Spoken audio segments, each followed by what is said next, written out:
Bonjour, aujourd'hui je vais vous montrer comment calibrer un extrudeur.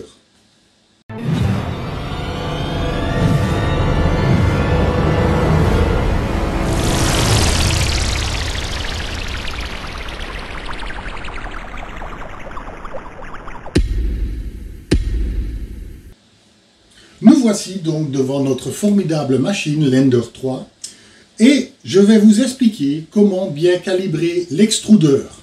Il existe plusieurs sortes d'extrudeurs, celui d'origine que je n'ai malheureusement plus dessus. Moi j'ai ce que beaucoup ont peut-être aussi, une imitation BMG, un dual extrudeur qui moi personnellement je trouve fantastique car c'est très rare quand le filament dérape. Mais ce n'est pas ça le thème. Le thème est la calibration de l'extrudeur. Si vous n'avez pas une bonne calibration de l'extrudeur, vous avez souvent ou de la sous-extrusion ou de la surextrusion. Ce qui veut dire où votre impression, il y a des trous. Vous voyez que les couches, il y a des trous où les couches n'accrochent pas bien dessus. Ou alors, il y a des gouttelettes partout, on dirait que ça déborde, que ça a souhaité. C'est tout à fait normal, c'est que votre extrudeur n'est pas bien calibré. On peut trouver d'énormes sites sur Internet où cela est expliqué plus ou moins facilement, mais très souvent très compliqué avec de gros calculs. Personnellement, j'ai un calcul tout simple et je peux essayer. Je l'ai fait sur plusieurs machines. Ça tombe toujours tout juste ce qu'il me faut. Je vais vous montrer cela. Donc, nous allons en premier lieu noter les valeurs de steps qui sont prédéfinies sur votre carte mère. Pour cela, nous allons entrer dans le menu en cliquant sur le bouton. Nous parcourons jusqu'au menu configuration. On descend. Configuration avancée, puis à pas par minute, et je vois ici mon E est à 385. Cela, je vais noter. Ne vous effrayez pas de la valeur que vous venez de voir, que chez vous, la valeur est beaucoup plus petite. Cela est tout à fait normal, car j'utilise un dual drive et les valeurs sont beaucoup plus hautes. Chez vous, la valeur doit être aux alentours de 93 si vous avez un extrudeur métal ou un extrudeur d'origine.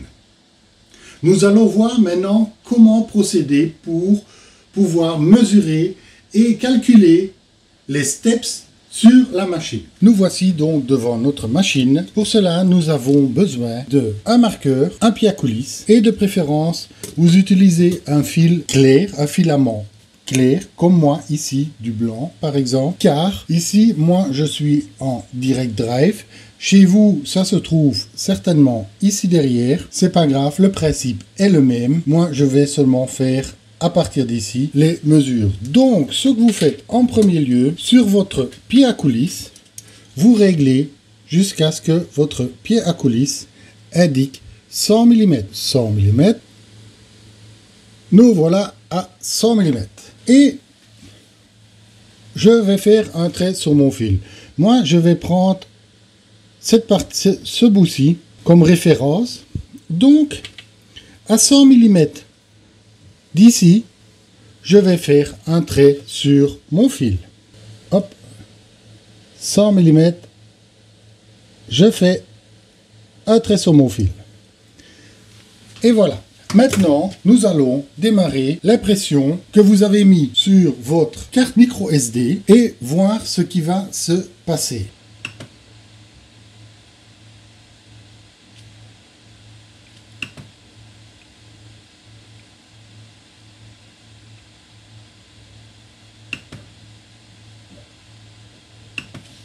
Cela prend un petit temps, le temps que la buse, elle chauffe. Maintenant, si vous êtes d'origine, vous n'êtes pas obligé de faire passer votre filament par la buse. Cela vous évite de faire des déchets inutiles. Moi, je n'ai pas d'autre choix vu que je suis en direct drive. Et voilà, c'est parti.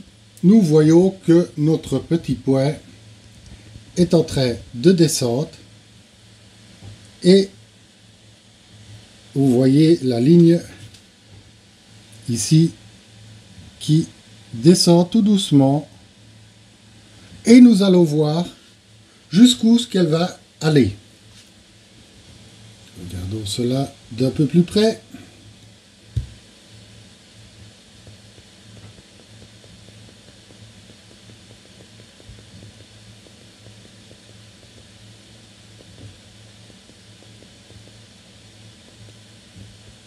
Et voilà, nous voyons que l'imprimante s'est arrêtée à cet endroit. Ce qui veut dire que nos 100 mm ne sont pas réellement utilisés. Il manque une certaine partie. C'est cette partie-là que je vais mesurer. Je vais mesurer la partie qui est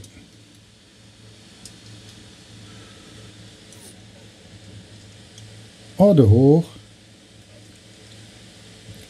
Et nous sommes à... Donc nous avons la valeur de 10,48. Nous retirons des 100 mm indiqués, c'est 10,48. Il nous reste 89,52. Ces 89,52 vont être très utiles car nous voulons savoir par tour, par step, combien on a.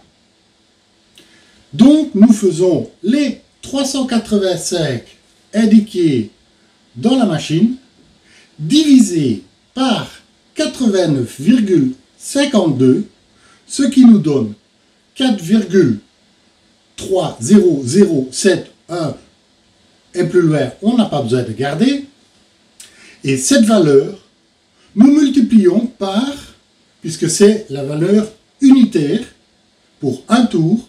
Maintenant, nous voulons savoir combien de tours il faut faire pour avoir 100 mm. Donc, 100, puisque nous savons maintenant la valeur pour 1 mm, fois 100, donc notre valeur 4,3007 fois 100 nous donne la valeur de 430,07. Nous allons indiquer cela dans la machine et regarder le résultat qui en sort. Nous voici de nouveau devant notre panneau de commande. Nous allons de nouveau rentrer dans le menu, puis configuration, configuration avancée, pas par minute. Des fois il fait écrit steps si vous l'avez en anglais. Et pour le E, nous descendons jusque sur le E. Nous cliquons dessus, donc nous montons jusqu'à obtenir 430,07. Ici, je ne sais pas faire plus précis que par des dixièmes, donc 430,1. Je confirme, je remonte de nouveau jusqu'à configuration, ressortir de ce menu et ne surtout pas oublier de dire enregistrer la config. Sinon, il vous arrive que dès que vous éteignez votre imprimante et que vous la rallumiez, il reprenne les configurations d'origine. Maintenant, regardons ce que ça va donner. Donc, menu principal, je vais quitter là et on retourne faire un trait sur notre filament. Nous voici donc de retour sur notre filament à nos 100 mm. Je vais refaire un trait. Hop, hop, à 100 mm. Hop, je refais un trait. Et on redémarre l'impression. La machine va commencer à extruder. Nous voyons de nouveau qu'elle est en train de descendre notre petite ligne. Je vais essayer de la suivre le mieux possible.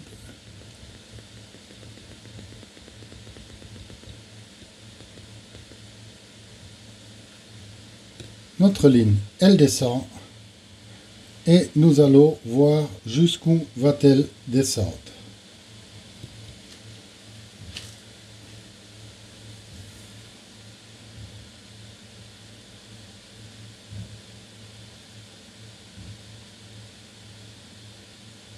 Et nous voyons que impeccable, nous avons extrudé exactement 100 mm. Voilà, je viens de vous montrer comment calibrer l'extrudeur. Vous avez bien vu que nous avons exactement extrudé 100 mm. Dans une prochaine vidéo, je vous expliquerai comment calibrer les axes X, Y et Z. En attendant, vous pouvez laisser un commentaire, partager et liker.